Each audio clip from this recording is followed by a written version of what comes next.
Je vous emmène avec moi faire le marché ce matin pour vous montrer en fait en gros à peu près en quoi consiste une alimentation cétogène. L'alimentation cétogène, c'est surtout énormément de légumes, des légumes verts principalement pour éviter les glucides. Et donc là ce matin je vais prendre en fonction de ce qu'ils auront des légumes plutôt bio ou locaux, du citron, du céleri, de la salade, j'adore la salade, du concombre, enfin voilà, tout ce qui est vert en fait.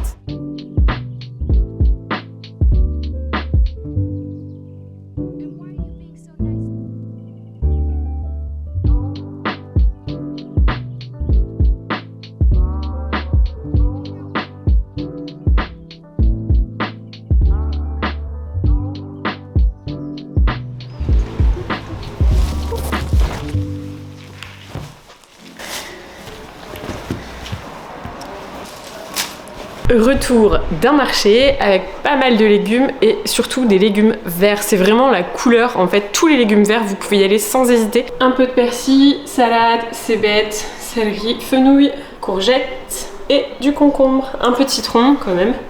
L'alimentation cétogène, ou aussi appelée le keto diet en anglais, consiste en fait à réduire de manière très importante sa consommation de glucides et aussi à consommer des protéines modérément et surtout à augmenter ses apports en graisses et en lipides. Par rapport à nos besoins journaliers, en gros les lipides représentent 70%, les protéines entre 20 et 25% et les glucides entre 5 et 10% de ces calories. En gros, on élimine le sucre. Le sucre entendu sous forme de glucides. Ça veut dire que c'est pas seulement le sucre. C'est aussi le pain, donc les pâtes, le riz, les légumineuses, les pommes de terre, les fruits, la patate douce, les dattes, bref, tout ça pour le remplacer par des sources de gras, mais aussi des sources de fibres et les légumes verts. Il y a, attention, beaucoup de personnes qui pensent que le régime cétogène, c'est un régime pour manger du gras. Et en fait, non, ce n'est pas que du gras, c'est du bon gras riche en oméga 3. Donc, il n'y a pas tant de protéines que ça, c'est surtout voilà, les légumes verts et des sources de gras, de bons gras, d'huile d'olive, l'huile de noix de coco, l'huile d'olive, enfin voilà quoi.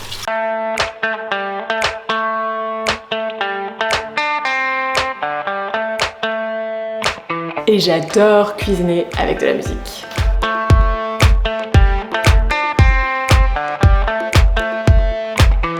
Le régime cétogène a énormément d'impact sur la santé.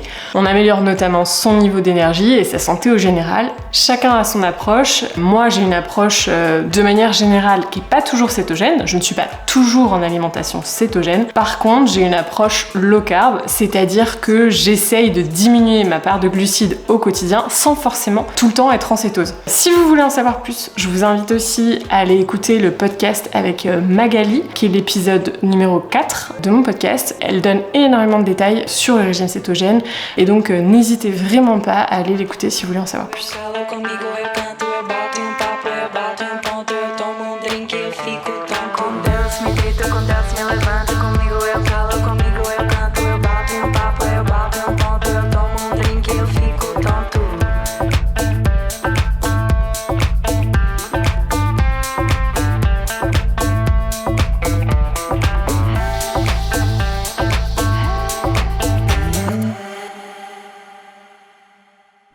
Je viens de me lever, j'ai ma glycémie qui est à 80 mg par décilitre et donc peut-être que je suis pleinement en cétose. On va checker ça.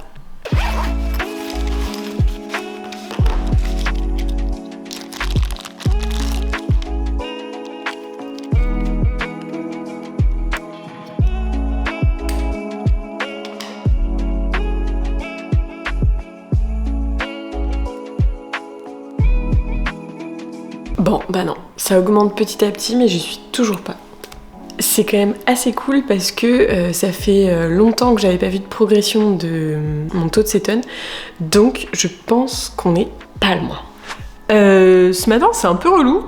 J'ai pris mon taux de cétone, ça fait 5 jours que je fais très attention à ce que je mange et que je mesure ce que je mange.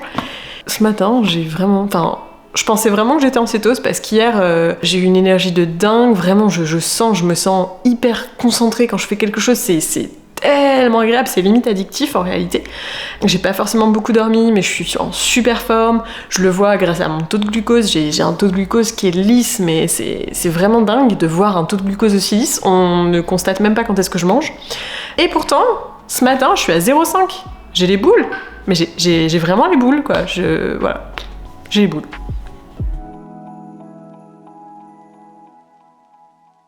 Ça fait 2 semaines et 2 jours que j'ai adopté le régime cétogène et que vraiment au quotidien je fais très attention à ce que je mange. Ce soir, pour la première fois depuis je pense 15 jours vraiment, j'ai trop la dalle. C'est pas que j'ai faim en fait, c'est que j'ai vraiment envie de me faire un gros pot de glace quoi.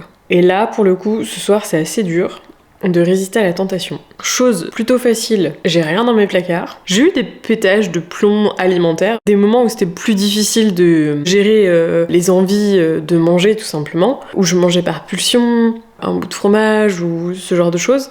Mais là vraiment ce soir c'est la première fois où j'ai juste envie de me faire un bon truc sucré quoi. Je me suis pas trop posée ces derniers temps parce que pas mal de taf, mais ce soir j'ai pris le temps de me poser devant la télé, de regarder une nouvelle série. Et en fait, ça fait trop du bien. Et je pense que c'est cette décontraction qui, au passage, appelle une envie de petit plaisir sucré, on va dire. Je vais me faire, je pense, une bonne tasse d'eau chaude. Un bon petit thé. C'est tellement pas sexy. Mais voilà, va falloir que ça passe, parce que de toute façon, il n'y a pas le choix. Il est hors de question que je m'arrête maintenant. Ça, par contre, c'est assez cool.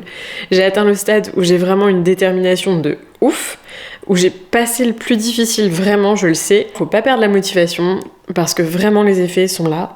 J'ai vraiment des résultats de fou, en fait. Au niveau du glucose, faudrait d'ailleurs que je les enregistre pour vous montrer. Ma glycémie, elle est à 91, elle a été basse toute la journée, je pense 75 et 80. Et c'est ouf, en fait. On voit un petit peu, là, ce soir, quand j'ai mangé. Sinon, là, c'est vraiment... c'est assez plat, quoi.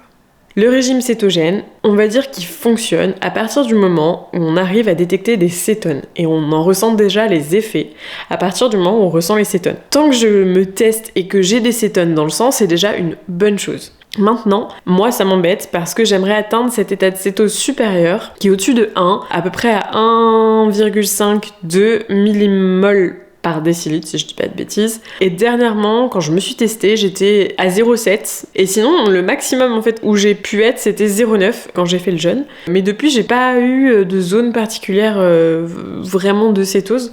Je pense que là, je dois en être pas loin. Je ferai le test demain matin d'ailleurs. Parce que vraiment, je sens que là, je suis trop bien en fait. Je me sens vraiment trop bien. Je me sens bien. Je dors très bien. Mes nuits sont impeccables, même si je dors pas beaucoup. Je me sens pas fatiguée. J'ai pas de fatigue sauf le soir, voilà, en temps normal, mais j'ai pas une fatigue de ouf. Je suis en capacité d'absorber des grosses charges de travail. Et je peux ne pas manger aussi. Par exemple, samedi soir, je suis sortie avec des potes. J'ai déjeuné un peu tard parce qu'il était 17h quand j'ai déjeuné. Mais donc j'avais pas mangé le matin. J'ai été courir à midi et j'avais pas faim. Donc je me suis écoutée et je me suis dit, allez, je déjeune quand j'aurai faim. Et donc j'ai eu faim à 17h, donc j'ai mangé à 17h. J'ai pas mangé grand chose, hein. J'ai mangé une salade avec 3 bouts de fromage. Et on est parti boire un verre tous ensemble. En fait, tout le monde a eu super faim à un moment donné. Et alors, déjà, je n'ai pas bu d'alcool. J'ai bu un verre de vin, ce qui est autorisé et possible en régime cétogène. Mais derrière, j'avais pas faim en fait. Et j'ai pas mangé. J'ai pas mangé de la soirée et tout allait bien. Et ça, ce sentiment, il est aussi tellement agréable de savoir que mon corps fonctionne, peu importe s'il mange ou s'il ne mange pas. Ça me donne une flexibilité qui est vraiment trop agréable et l'alimentation redevient un réel plaisir en fait. Je n'ai pas besoin de manger. C'est vraiment juste du plaisir. Donc ça, c'est vraiment chouette.